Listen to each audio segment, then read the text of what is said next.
ಬೆಂಗಳೂರಿನ ರಸ್ತೆಯಲ್ಲಿ ವಿದೇಶಿಗನ ಆಟಾಟೋಪ ತಲೆಗೆ ಹೆಡ್ಫೋನ್ ಕೈಯಲ್ಲಿ ಸಿಗರೇಟ್ ಹಿಡಿದು ಬೈಕ್ ರೈಡ್ ಮಾಡಿರೋದು. ಟ್ರಾಫಿಕ್ ರೂಲ್ಸ್ ಭಯವಿಲ್ಲದೆ ವಿದೇಶಿಗನ ಬೈಕ್ ರೈಡ್.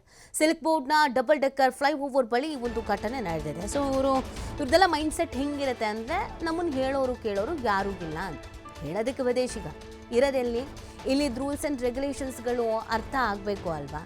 ಒಂದು ಹೆಡ್ಫೋನ್ ಹಾಕ್ಕೊಂಡು ಸ್ಮೋಕ್ ಮಾಡ್ಕೊಂಡು ಹೋಗ್ಬಿಟ್ರೆ ನಾವು ತುಂಬ ದಿಲ್ದಾರಾಗಿದ್ದೀವಿ, ನಮ್ಮನ್ನು ಯಾರೂ ಹೇಳಲ್ಲ, ನಮ್ಮನ್ನು ಯಾರೂ ಕೇಳಲ್ಲ ಅಂತ ನೀವು ನೋಡ್ತಾ ಇದ್ದೀರಲ್ಲ.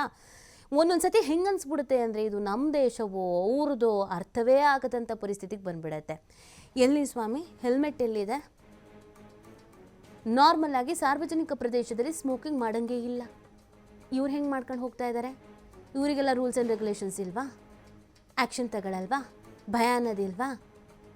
ಇಲ್ಲಿರೋರು ಮಾತ್ರ ಹೆಲ್ಮೆಟ್ ಹಾಕೊಂಡು ಬಿಡಿ. ಅದು ಹೆಲ್ಮೆಟ್ ಹಾಕೋದ್ರಿಂದ ನಮ್ಮ ಜೀವನೇ ಉಳಿಯೋದು ಅದೇನು ತಪ್ಪು ಅಂತ ನಾನು ಹೇಳ್ತಾ ಇಲ್ಲ. ಆದರೆ ಇವರಿಗೆಲ್ಲ ಏನಾಗಿದೆ ಅಂತ. ಇದು ಸಿಲ್ಕ್ ಬೋರ್ಡ್ನ ಡಬಲ್ ಡೆಕ್ಕರ್ ಫ್ಲೈಓವರ್ ಬಳಿ ನಡೆದಿರುವಂಥ ಘಟನೆ. KA 42EE1361 ನೋಂದಣಿಯ ಬೈಕು. ರೈಡ್ ಮಾಡ್ತಾ ಇದ್ದಂಥ ವ್ಯಕ್ತಿ ಸಾಮಾಜಿಕ ಜಾಲತಾಣದಲ್ಲಿ ವಿಡಿಯೋ ವೈರಲ್ ಆಗಿದೆ. ಕ್ರಮಕ್ಕೆ ಈಗ ಆಗ್ರಹಿಸ್ತಾ ಇದ್ದಾರೆ. ಈಗ ಸಾಮಾಜಿಕ ಜಾಲತಾಣದಲ್ಲೇ ಎಷ್ಟೋ ಘಟನೆಗಳು, ಎಷ್ಟೋ ಪ್ರಕರಣಗಳು ಬೆಳಕಿಗೆ ಬರೋದು. ಇವ್ರ ವಿರುದ್ಧ ಆ್ಯಕ್ಷನ್ ಆಗಬೇಕು. ಯಾರೇ ಆಗಿದ್ರೂ ಕೂಡ, ಎಲ್ಲೇ ಇದ್ರೂ ಕೂಡ ಆ್ಯಕ್ಷನ್ ಆಗಬೇಕು. ಅದು ವಿದೇಶಿಗನೇ ಆಗಿರಲಿ, ಯಾರೇ ಆಗಿರಲಿ.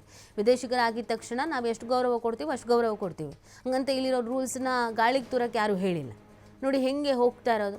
ಒಂದು ಹೆಲ್ಮೆಟ್ ಇಲ್ಲ, ಹೆಂಗಿರಬೇಕು ಸಾರ್ವಜನಿಕ ಸ್ಥಳಗಳಲ್ಲಿ ಅನ್ನೋದ್ರ ಅರಿವಿಲ್ಲ. ಹೇಗೆ ಬೇಕು ಹಾಗೆ ವರ್ತನೆ. ಇಂಥವ್ರ ವಿರುದ್ಧ ಆ್ಯಕ್ಷನ್ ತೆಗೆದುಕೊಳ್ಳದೆ ಇದ್ದರೆ ಹೆಂಗೆ? ತೆಗೆದುಕೊಳ್ಬೇಕಲ್ವ. ಈ ಥರ ಎಲ್ಲ ಶೋಕಿ ಮಾಡಬೇಕು ಅಂತಂದರೆ ಮನೇಲಿ ಮಾಡಬೇಕು.